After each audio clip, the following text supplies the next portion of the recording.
What's up, everyone? Josh and Lady. Welcome back to another Let's Talk Anime. So this is not a unboxing video, although I do got another one coming up, and it's on Gundam Seed and Seed Destiny.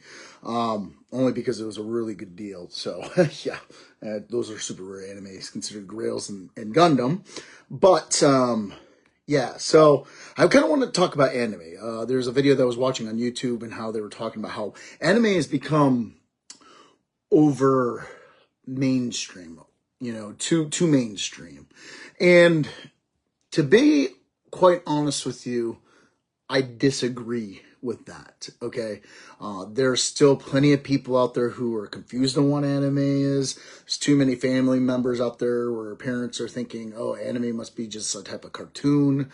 And so they let their kids watch it without realizing that the super violence behind it, or the erotic stuff that could happen in anime. Is too many parents where they own anime as a medium, it's gotten to a point where, yes, I truly believe it is mainstream. I think it's up there in the areas where I think if you mention it, people probably know about it, but there's still a chance that maybe somebody may not know what anime is, okay? Even just about 5 years ago, compared to 5 years ago, anime wasn't as mainstream as it is now, okay? And in fact, the peak of popularity had started within about 2020, okay? And so when you look before 2020, it was still considered a niche getting into more of the mainstream audience, okay? The reason why I do believe it is mainstream is because the House of the Mouse has bought in the license rights to Bleach. And that happened 2 years ago, and that's why we had Thousand Year Blood War and all this stuff. And there was a big dispute between Crunchyroll and Disney, right? So with that being the case, if Disney's looking into it, something where they have no reason to get into anime, okay, other than when they were publishing Hayao Miyazaki films from Studio Ghibli, but getting into the more action-oriented from one of the big three known as Bleach, what was the point of Disney doing that other than just profiting from money margins, knowing that the big three makes super huge money, right? And the only issue with a company like Disney owning licensing rights to something that's that highly profitable and that well known is that they will make changes, or they'll continue to make stuff until it goes down to trash. Now, the fact that Disney owns the licensing rights to Bleach doesn't mean that they have the rights to continue the story. All they have is distributing rights for streaming platforms. That's all they have. A lot of people get it wrong thinking that they own the series. No, they do not own the series. Who owns the series is Shonen Jump Magazine still. And the distributor, the publisher, is Viz Media, which still owns the publishing rights of, at least on the Western side, of that anime, okay? I believe it's TV Tokyo that may own the rights to the anime in Japan. So, when we take a look at the conditions there and we understand the licensing rights and stuff, it's just a license. They don't own the franchise, But to get back into the title here of is anime too mainstream, I disagree. There's just too many people that still don't know what anime is. It's become more known, which is why I'm saying it is mainstream to the point where people know about it. It's as popular as movies and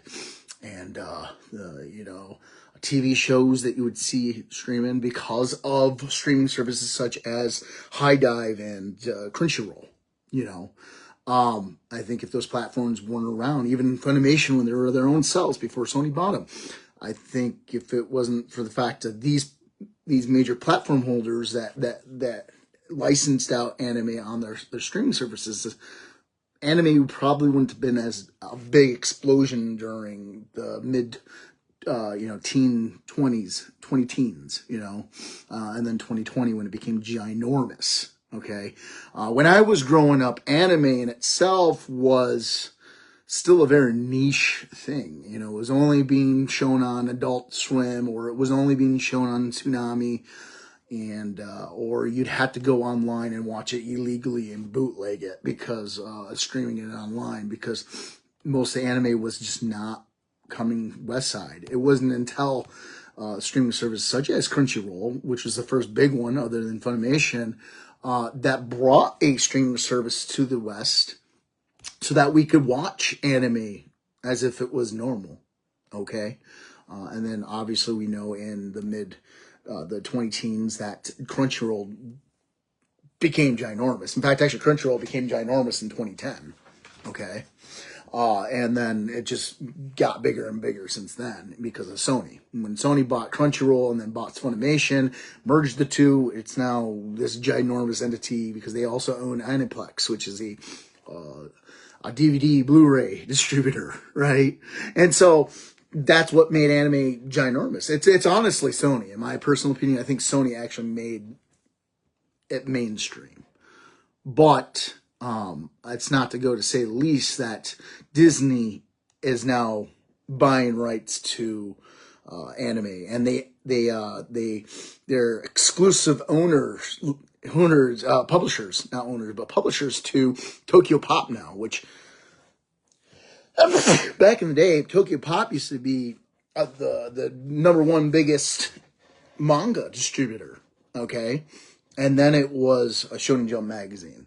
But then they went downhill due to bad and poor business decisions of pretty much cutting anime and not finishing them like they should. And Shonen Jump did the right thing with Viz Media. Viz Media did the right thing by publishing Shonen Jump magazine anime and completing animes, you know, and completing mangas like they should, and bringing them all over to the States like they should, right? Whereas Tokyo Pop made a very stupid decision and just kept on cutting them, canceling them mid-season.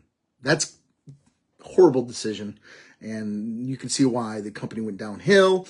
And the fact that Tokyo Pop got bought from Disney, a portion of it to be published by Disney as an exclusive seller of Western manga, it's kind of crazy. And, you know, it did get revived within the last year or so, but I don't think Tokyo Pop's going to do too well. I honestly, the only reason why they're doing well is because of Disney. If it wasn't for Disney, they, they would be out the door. Okay. I got my own personal reasons for that. I won't bring that up to the table, but, you go on the website, you'll see very Christian stuff that happens on there. Let's just say a certain group of people that deal with the alphabet really would get really mad. Okay, as far as I'm going to go. Okay, but other than that, personally, I don't think that anime has become too mainstream. I do believe it's become mainstream. That's not a bad thing. In fact, I think that's a great thing. I think more exposure to anime is just good with the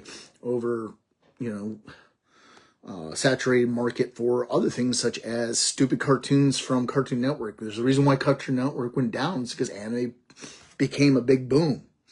It was more realistic. Anime has more a sense of story, and people can relate to it better. It's the art styles are just so much better than what Cartoon Network can punch out. And Cartoon Network always boasted about their animations, but they were all kid stuff. And they were being left behind because they stuck to the roots of the 1970s without trying to realize, oh, well, the next generation doesn't want to see this crappy animation that looks like a abstract figure. You know what I'm saying? We want something that we could relate to. And the more they realize that anime has this cultural grab towards even adults, whereas Cartoon Network could not. You know, Western animation and their teen studios have started learning that, okay, maybe we should start doing more stuff like that. And they have came out with animations such as that. Even Disney dipped into it for a little bit, but they didn't have nearly the impact that anime and manga did, because They didn't know what they're doing. They still don't really honestly know what they're doing compared to what Japan does. And that's because they've been doing it for decades, right? And so, when we take a look at the society on, okay, is anime too mainstream? Is it not? No, I don't think it's overhyped. I don't think it's too mainstream. I think it's to the point where it's gotten to be mainstream, and so now everyone knows what anime is. Shoot, just a year ago, I realized that my nieces and nephews were watching anime, and they were saying that this anime is fire. That's top. That's, dead ass the best. Using this, saying this anime character or My Hero Academia or Jujutsu Kaisen, and I'm like, how the heck do you guys know? They're like, oh, Crunchyroll. I'm like, what? What? I didn't really fully get exposed to anime until I was older. Yeah, they know what anime is now because of these streaming services such as Crunchyroll, such as Hulu, such as Netflix, right? Mainly Crunchyroll and High Dive are the biggest sailors there that are bringing anime to a level where it's become mainstream. And you can thank Sentai Filmworks because they own High Dive, right? Streaming services. So that's kind of my spiel on that, and there's nothing wrong with that. I think business is booming. I think it's good for the business, and I don't think it could ever become oversaturated or too mainstream. I don't think there's a such thing as too mainstream. Okay, you could say Star Wars is too mainstream when Disney bought Star Wars, but you know what? The fans love it still, and that's why they still make it. Are they losing profit on a lot of stuff? Yeah, sure. Because they don't know what they're doing. They chose to reject what the fans want and do what the heck they want and bring LGBTQ into it and say this is what we want, and well, that's not what the mainstream wants, right? Yet Star Wars has been mainstream since 1980s, 1970s, right? And for anyone to say that Star Wars isn't mainstream is kind of stupid. But when Disney came around, bought it, it became even more mainstream than it ever did, but it's not over mainstream. Not too mainstream. There's no such thing as too mainstream. It just means the businesses just became bigger, boomed. There's more people that are exposed to it, that know it, and it's more popular, and there's nothing wrong in that. You are wrong to say that Disney isn't more popular than, that Star Wars isn't more popular than it ever has been since they bought Star Wars. Disney's bought Star Wars. Because you can't say that. It's actually became more popular because of Disney Plus and because they made the new trilogy. It became more popular. Sure, you got a lot of fans that didn't like it, but it's been more exposed, and there's more fans than there ever were for that series. Okay?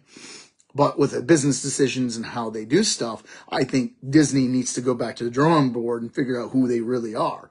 I personally think they need to stop this LGBTQ kind of movement, but that's just going to happen, and they're going to lose millions and billions of dollars because of it, and they are losing millions and billions of dollars because of it, because the mainstream audience does not want to see it. They do not care, and they hate it. And until Disney can figure out who they are again and what their fans are and what the fans want, they're going to keep on losing money. Now, that's not to say that them buying out Bleach was a wrong deal. I think it was actually a healthy idea. Sure, go ahead. Let Disney buy out Bleach, one of the big three, because you know what? That causes competition. Competition causes growth. And now that Crunchyroll can't have it, now it's being exposed on one of the biggest platforms, two biggest platforms in the world, because it's owned by Disney and it is broadcasted on and streamed on Hulu Plus. If you have a Disney linked account, Disney Plus linked account to Hulu, you are exposed to it on Disney Plus to watch Bleach. So now it's on two services versus just one service, mainly on Hulu, but still makes a point. Whereas if it was just on Crunchyroll, it would have been only on Crunchyroll, or it would have been only on High Dive because of Sentai Filmworks, right? That being said, let's go into, let's take a step back and take a look at some things that I kind of wanted to get over on this, okay? Let's take a look at the most mainstream anime in the world currently, Naruto, right? Naruto is the most mainstreamed anime out there, okay? And you cannot tell me it's not. You just Google it, and Google will tell you it's the most popular anime manga in the world, okay? And guess what? Disney didn't buy it, but who owns the rights? It's still the Japanese that own the rights, right? It's still on Crunchyroll. This distributing rights, the English version is on Hulu. Okay, the English dub is on Hulu, whereas the Japanese dub is on, and unedited is on Crunchyroll. But if you want both those, guess what? It is Crunchyroll that owns the distributing rights for the DVD that has both the unedited and the dubbed version of it. So really, is it Disney that won? No, I don't think it's Crunchyroll that's winning here. It's Sony that won. But at the same time, to say that this is oversaturated, overhyped, or to say that this is too mainstream is wrong. I think it's to the point where Naruto is getting the exposure because it's well deserved. It's a good anime. Okay, and I think it's a good anime for a lot of beginners to learn it. What anime is. Is it the best anime in the world? Absolutely not. But it's a good one, okay? And got a lot of people into anime. Is it mainstream? Absolutely, but I don't think it's too mainstream. There's no such thing as that, okay? Okay, we already talked about Bleach, but you know what? This is Bleach, you know? Same thing goes with Bleach. Guess what? Disney owns the licensing distribution on the streaming service with Hulu. But guess who owns the DVD and Blu-ray distribution rights? Exactly. It's Crunchyroll. And you can either go onto Amazon or you can go onto Crunchyroll to buy it. But you won't be able to go to Disney and buy it because they don't do the distribution for this. So again, Bleach may be mainstream now, but it's not too mainstream. Okay, there's no such thing as that. Let's get into an older one. Slayers. Okay, I guarantee you Disney doesn't want anything to do with Slayers. They don't know anything about Slayers, but guess what? This is one of the biggest mainstream animes that came out in the early 90s. And guess who owns the distributor rights on this? Exactly. That is Sony. Sony owns the distributing rights on this because it's through Crunchyroll. Okay? Crunchyroll owns Slayers. Right? So, and I doubt Disney would ever tap into it because you know why? This is an early 1990s anime, and it's just not going to hit as hard as it would like a Bleach or a Dragon Ball anymore, right? Whereas Crunchyroll will take that risk because that is their company. Crunchyroll, Sony in particular, know who they are. They know who their target audience is, and they know what the mainstream audience wants. And they're doing what they want for the most part. Not always. You know, we wish other things could happen or not happen, but they are a company that do understand their profitable margins, their demographics, and their mainstream audience. To say they don't is stupid because they are the most profitable distributor in the world. Okay? So they know when it comes to anime, at least. Whereas Disney does not know what they're doing. They just got lucky with Bleach because Bleach is a super popular anime to begin with, you know, and it was super mainstream at that point, right? Not too mainstream, but it was mainstream at that point. They saw the profitable margins on it and they took the risk, knowing that they're probably going to win, and they did. Let's take a look at this one. Sword Art Online. Okay, guess what? This is exclusive to Crunchyroll. Crunchyroll owns the distributor rights to this because of Aniplex. Aniplex is owned by Sony. Sony owns Aniplex. Sony owns Crunchyroll, so it's exclusive on Crunchyroll streaming services. Do you think that Disney would have tapped into try to buy this? No, absolutely freaking not. And in fact, this actually was distributed on Toonami. And guess who Toonami was partnered with? Funimation when they were around. Now who is Toonami partner with? Crunchyroll, because Crunchyroll owns Funimation, right? And so to say that Disney was going to buy this is kind of stupid, right? And this is literally one of the biggest, like one of the first biggest mainstream animes that ever came out. Okay, when Sword Art Online Season 1 right here dropped, it made the world go, in the anime, go boom. It literally created its own genre of anime, and everyone wanted it. All the mainstream wanted it. And it became instant hit and instant mainstream anime. Okay, right off from the get-go. And no one still till this day can get that formula correct. Right? It's Sword Art Online. It is what it is. It's a one-shot wonder. Guess what? Is it too mainstream? Absolutely freaking not. It may have its lows, but it definitely has its highs, and it makes its profit margins.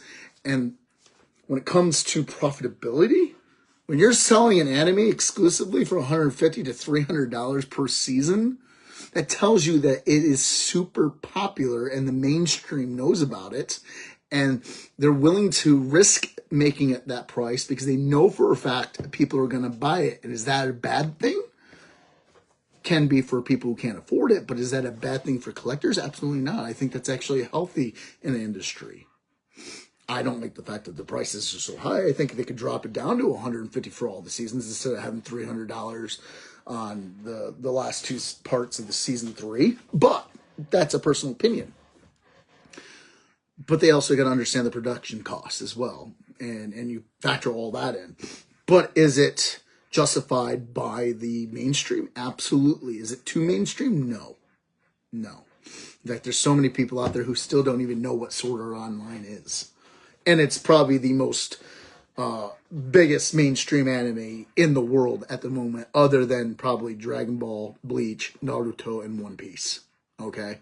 But other than the big 3, this is probably the biggest. And during a certain period of time, in 2010, I would say, if I remember right, this became the biggest mainstream anime. And it held its place for a couple of years. Okay? So let's kind of put that in perspective and give credit where credit is due. Now, let's get into an anime and manga, right? Anime doesn't become anime in Japan unless the manga becomes mainstream, okay? It has to have enough popularity to get the anime. Unfortunately, with Bakuman, this United States, the stateside, this anime stopped after this disc. That was it. But in Japan, it continued all the way through the entire franchise for Bakuman. The manga in stateside was super popular, and it went through. But the reason why this blew is because the company themselves went bankrupt, and they made poor business decisions to publish this. This is not the manga, not the anime's fault. It was this distributor at the time that went down under. Okay, and that studio was stupid if you watch the video and how they did stuff. And they blame it till this day on the anime and the manga. But it wasn't the anime and the manga. If you really watch it and see the documentation of what happened, it was the studios themselves making poor business decisions that destroyed the Western release of Bakuman. I can't wait until Crunchyroll comes around and buys this and then makes it huge, okay, in the United States. It's mainstream, but it's not mainstream in the United States. The manga, on the other hand, is mainstream in the United States, in the world. But if you didn't know that, how would you know about this, right? Let's take a look at letter B. How many people know about this one? I guarantee you, not very many people know about this anime. It's super rare. I guarantee you most people don't know about the manga because it's super rare. I knew about it because I bought the manga when it first came out. And then I remember about it. I'm like, oh, where's the anime? So I went out and got the anime. Anime's out of print. It's super rare to get it. There's four sets. 2 seasons, 2 parts for each season. Okay? But Takemibachi, it's not mainstream. It's mainstream enough where it became an anime, and they finished it because Funimation was cool and did it. But this right here was not considered mainstream. because it came out during a time where Tokyo Pop was going downhill. It came out during a time where manga and anime dipped in a low area during the early 20 teens, like 2012, 2013, 2014, right? 2015 even, the mids. And so it didn't become mainstream because of that, but it got finished enough because it was popular enough to finish, right? Is it mainstream? No. But is anime itself mainstream? Absolutely. Now let's take a look at another one. This one, Ultramantic. Mainstream enough where it got a anime adaptation, but the anime itself is super rare. Most people don't know about it. I didn't know about it until about 4 months ago. But yeah, I own the entire franchise, the whole entire series, right? On manga. And that's where I learned it. It's a really good series. But if you notice, this isn't shonen. This is shoujo. And shoujo is girl romance catered towards female the audience, right? And teen girls to adults. And this is a really good romance anime or manga. You know what I'm saying? But it's also published and distributed by a very lesser known studio or licensing publisher known as Shoujo Beat Magazine, right? So they do that. They're not as widely known as Shonen Jump, which is for men, boys, and teen boys specifically. But guess who's the publisher? It's Viz. Viz published this. And Viz is mainstream. So, not as many people know about Shoujo. I know about Shoujo just because I'm a manga anime nerd and I'm okay with it. But great manga, by the way, and anime.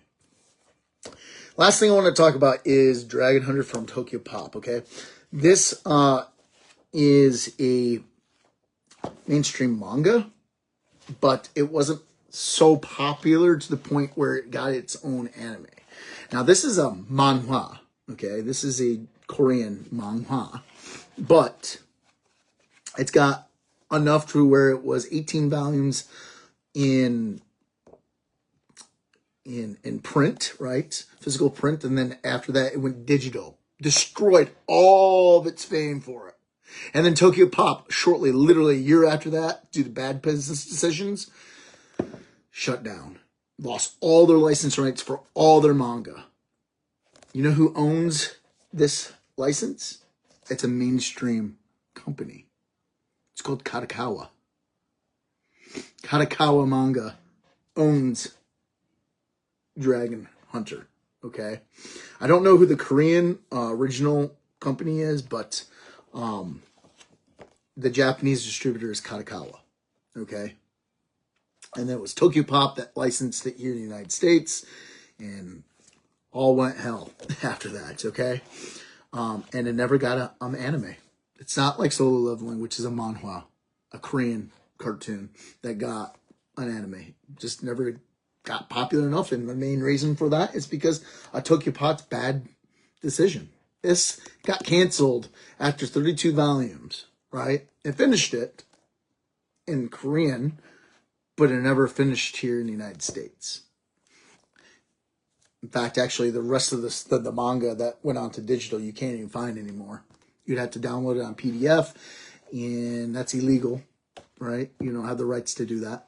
But if you wanted to read it, that's the only way you're going to do it. Or you go to, I think Kadokawa might have it on their backlog, but even then, I don't think there's a app that allows you to read this manga. It's out of print, and I don't think they're bringing it back. So, but was this mainstream? Yes. Was it too mainstream? No, obviously. Why? Because it never went anime. When a series becomes an anime, or when a big distributor such as Disney or Crunchyroll ends up buying a series that's popular, that's when you know it became mainstream. Did anything here that I talked about become too mainstream? No, I think that's just for people who are being petty, that want to hear, they've have their voices heard, that want to complain about something, and they don't understand the industry very well. Okay, I think it's no longer a niche thing. I believe that everyone knows what anime is at this point, but I do believe it is mainstream, and that's, like I said, not necessarily a bad thing. All right, guys, that's all I have. So, bye.